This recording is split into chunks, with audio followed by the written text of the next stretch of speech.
Good morning class 10th। आज हम पढ़ेंगे चैप्टर 15 प्रोबेबिलिटी। ये चैप्टर आपके कोर्स में सबसे छोटा चैप्टर आई थिंक, और बहुत इजी भी है। इसमें आपके मार्क्स कभी नहीं कटते हैं अगर आपको क्वेश्चन समझ में आ जाए कि वो हमसे पूछ क्या रहा है ना, और हमें बताना क्या है। क्योंकि इसके अंदर कोई कैलकुलेशन नहीं होती है, कुछ नहीं होता, सिर्फ आपको बेसिक कंसेप्ट के अकॉर्डिंग या उस पर बेस्ड ही क्वेश्चन सॉल्व करने होते हैं। ठीक है, आपको दिख रहा होगा कि मैंने यहाँ पे कुछ टर्म्स लिखी हैं। ये सारी टर्म्स किससे रिलेटेड है? प्रोबेबिलिटी से। और हमने क्लास 9th में भी पढ़ी है कि प्रोबेबिलिटी होती क्या है। प्रोबेबिलिटी होती है चांस किसी भी इवेंट के या किसी भी, मतलब हिंदी में बोलेंगे तो घटना, जब कोई काम होता है ना, या कोई भी, जब हम लोग कोई भी काम करते हैं उसके होने के या नहीं होने के चांसेस कितने होते हैं, that is probability. Number of chances कि क्या मतलब कितने परसेंट चांसेस है उसके सक्सेस होने के, कितने परसेंट चांसेस है उसके फेल होने के, है ना। या मुझे जो चाहिए, जो हमारा फेवरेबल आउटकम है, जो हमें चाहिए, उसके कितने चांसेस है होने के या नहीं होने के। तो वो सब हम लोग यहाँ डिस्कस करेंगे। ठीक है, पहले अपन टर्म्स देख लेते हैं, फिर हम लोग इसके बेसिक कंसेप्ट देख लेंगे कि क्या क्या पूछ सकता है वो एग्जामिनर, और उसके बाद हम लोग 15.1 कर लेंगे, है ना। तो हमारे चैप्टर कंप्लीट हो जाएगा। देखो, सबसे पहले मैंने लिखा है इवेंट एंड आउटकम। अब देखो, इवेंट तो होता है जिस पे प्रोबेबिलिटी बेस्ड होती है। जैसे मैंने एक कॉइन को टॉस करा, तो जो मेरा एक कॉइन टॉस करने का जो काम है ना, वो मेरा क्या हो जाएगा? इवेंट। कि भाई मैंने एक कॉइन को टॉस करा, या दो कॉइन को टॉस करा, या मैंने एक डाई को रोल करा, तो दैट इज इवेंट। आउटकम क्या हो जाएंगे उसके? आउटकम होते हैं उसके रिजल्ट। जैसे अगर मैंने एक कॉइन को टॉस करा तो उसके दो पॉसिबल आउटकम है, या तो मुझे हेड मिलेगा या मुझे टेल मिलेगा। ठीक है, तो दैट इज आउटकम। अगर मैंने एक डाइस को रोल करा तो मुझे 6 नंबर तक मिल सकते हैं, क्योंकि एक डाइस के 6 फेस होते हैं, हमें पता है। देखो,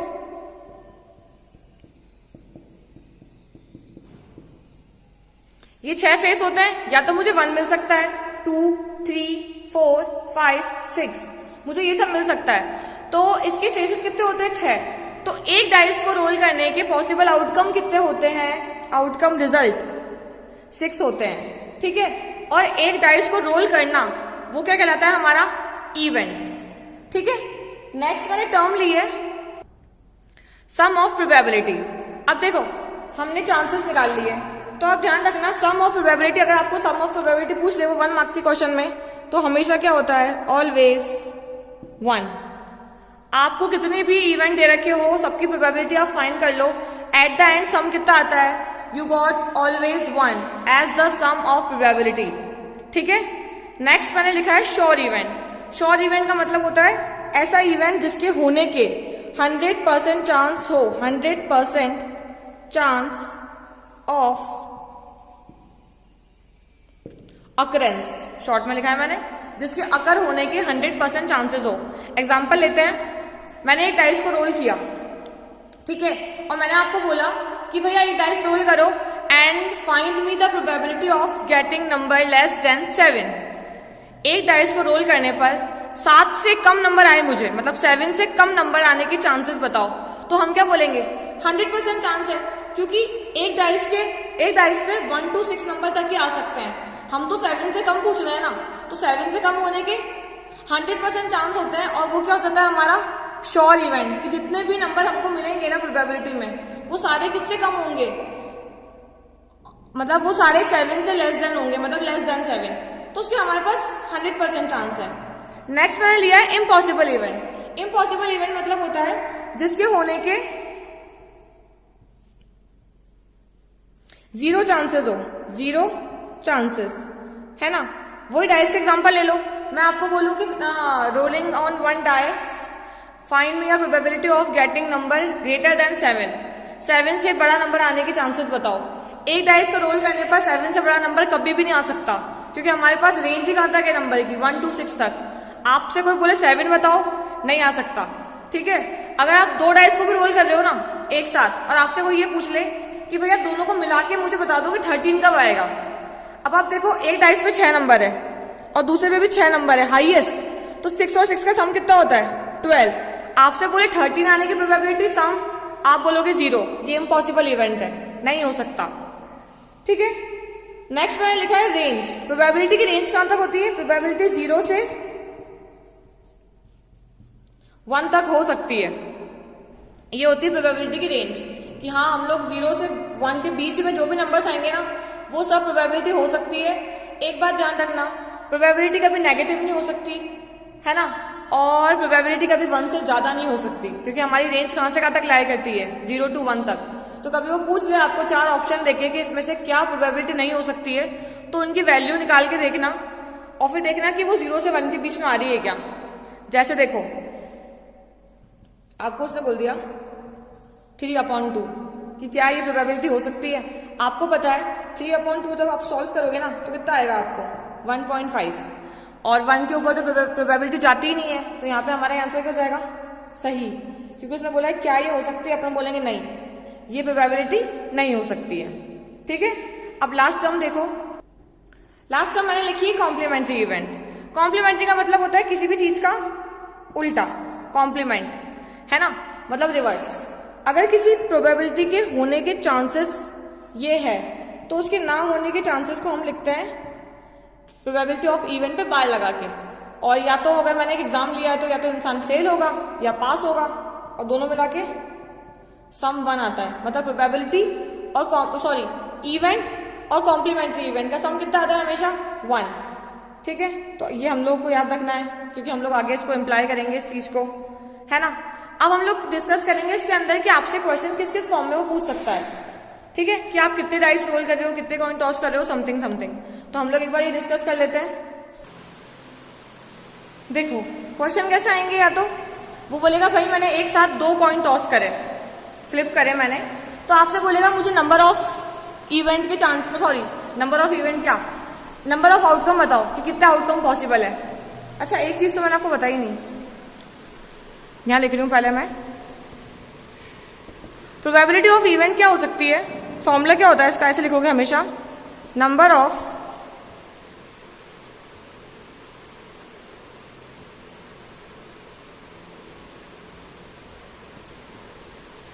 favourable outcome upon total number of outcomes. जो भी उस इवेंट के पॉसिबल आउटकम होंगे ना, जितने भी बन सकते हैं, वो हमेशा अपॉन में आते हैं, और ऊपर वाले नंबर में, ऊपर वाले न्यूमरेटर में क्या आता है, जो भी हमें चाहिए होता है, जो उसने हमसे क्वेश्चन में पूछा है कि मुझे इसकी प्रोबेबिलिटी निकाल के दो, तो वो हम ऊपर पुट करते हैं, और नीचे क्या पुट करते हैं, total number of possible outcome, जितने भी पॉसिबल है उस इवेंट में, वो सारे आउटकम के नंबर हम लोग नीचे लिखते हैं। ठीक है, अब हम लोग ये डिस्कस करते हैं कि क्वेश्चन किस तरह से पूछेगा आपसे। देखो पहले मैंने लिखा है टॉसिंग अ कॉइन। आपको पता है अगर आप एक कॉइन टॉस करोगे ना, ज्यादा से ज्यादा क्या मिलेगा आपको, एक पे या तो टेल या फिर हेड, तो उसके ऑल पॉसिबल आउटकम कितने हो गए 2। और इसको आप फाइंड कैसे करोगे, देखो आपको क्या करना होता है, नंबर ऑफ कॉइन जो होगा ना उसको पावर में आप बढ़ाते जाओ। कैसे, एक कॉइन को टॉस करने के पॉसिबल आउटकम 2 होते हैं। अगर आपने एक ही कॉइन टॉस करवाया है तो 2 की पावर 1 दैट इज 2। ठीक है, समझना। अगर मेरे को 2 कॉइन टॉस करवाना है, ये 2 आउटकम तो होते हैं, और उसको 2 बार टॉस करवाना है एक ही कॉइन को, तो 2 की पावर 2 दैट इज 4। अगर आपको 3 कॉइन टॉस करवाना है तो फिर 8, और ऐसे ऐसे ही बढ़ते जाएंगे। अगर आप 4 कॉइन टॉस करवाओगे तो वो 16 हो जाएगा। ठीक है, और उसको लिखते कैसे हैं, जैसे इसका तो टेल और हेड हो गया, टेल और हेड हो गया।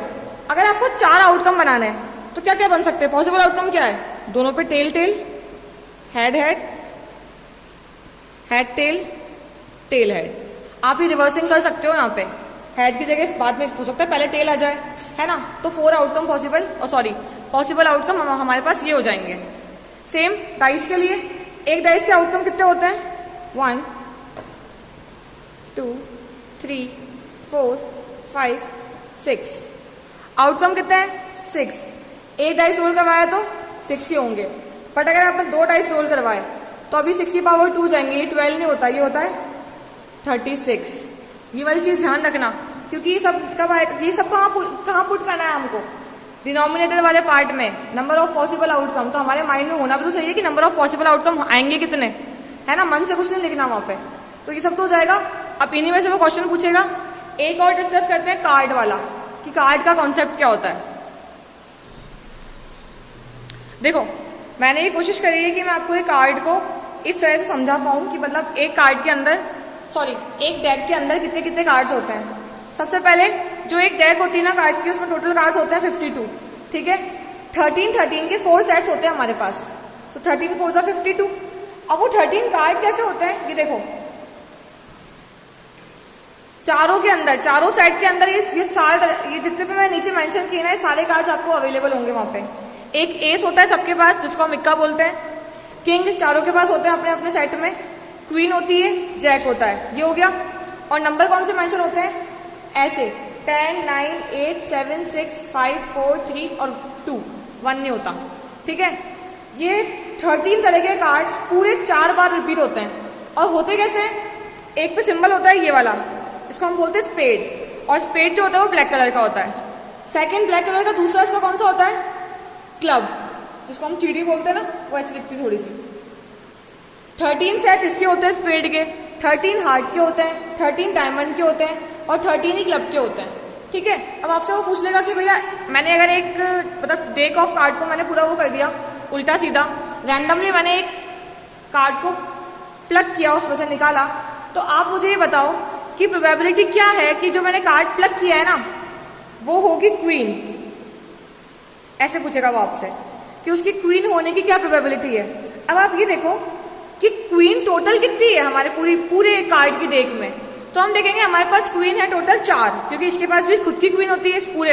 देखो इसके 13, इसके भी 13, इसके 13 और इसके 13, ऐसे 13 ही कार्ड मेरे पास स्पेड के हैं, 13 कार्ड हार्ट के हैं, 13 डायमंड के और 13 ही क्लब के हैं। तो सबके पास सबकी क्वीन हो गई, तो टोटल क्वीन कितनी हो गई, 4। और वैसे हमारे पास टोटल कार्ड कितने होते हैं, 52। तो उस केस में हमारी प्रोबेबिलिटी क्या हो जाएगी, यहाँ देखो 4/52 उस केस में खाली, ठीक है। तो हमसे ना ऐसे ऐसे क्वेश्चन पूछ सकता है। तो आई होप कि आपको समझ आया होगा कि क्वेश्चन कैसे आएंगे और क्वेश्चन हमें लिखना कैसे है। देखो एक एग्जांपल देखो, कार्ड का ही लेते हैं। उसने बोला मुझे कि भाई प्रोबेबिलिटी बताओ एस के स्पेड होने की, स्पेड का एस। अब स्पेड में कितने एस है, खाली स्पेड, बाकी सबको भूल जाओ। खाली स्पेड का एस कितना है मेरे पास, ओनली 1, क्योंकि ये पूरे 13 के 13 जो कार्ड है ना वो इसके पास भी है, इसके पास भी है, इसके पास भी है, इसके पास भी है। स्पेड और क्लब ब्लैक कलर के होते हैं, हार्ट और डायमंड रेड कलर के होते हैं। तो हमको ये भी ध्यान रखना है। तो कुल मिला के अगर ऐसा रेड कलर का कोई कार्ड पूछ ले तो टोटल रेड कार्ड कितने हैं हमारे पास, 13 और 13 26, और टोटल ब्लैक कितने हो गए, 26, ठीक है। ऐसा भी पूछ सकता है वो आपसे। अब आपको ध्यान रखना है कि वो क्वेश्चन में आपसे पूछ क्या रहा है। एक क्वेश्चन और देखो, एग्जाम्पल एग्जाम्पल मैंने लिया है, अ box contain 3 blue 2 white 4 red marbles, ठीक है। एक बॉक्स के अंदर ये मार्बल है, 3 कलर की है, ब्लू व्हाइट और रेड। अब बोल रहा है कि if a marble drawn randomly, भाई एक मार्बल उसमें से रैंडमली गिर गई, रेड ब्लू व्हाइट, हाँ एक मार्बल रैंडमली गिर गई, तो बोल रहा है find a probability that it will be red. उसके रेड होने की प्रोबेबिलिटी फर्स्ट में हमको बतानी है, और सेकंड में हमको बतानी है नॉट रेड, कि रेड ना हो। देखो सबसे पहले आप आंसर स्टार्ट कहां से करोगे, आप लिखोगे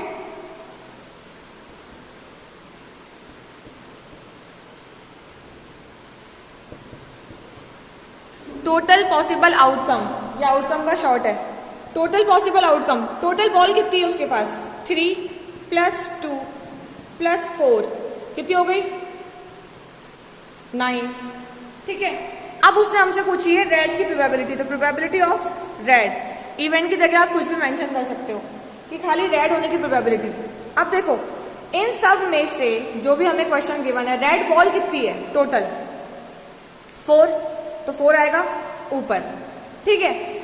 और टोटल पॉसिबल आउटकम कितने हैं, 9, तो 9 कहाँ गया, नीचे। ये क्या हो गई, प्रोबेबिलिटी, फर्स्ट का आंसर है ये।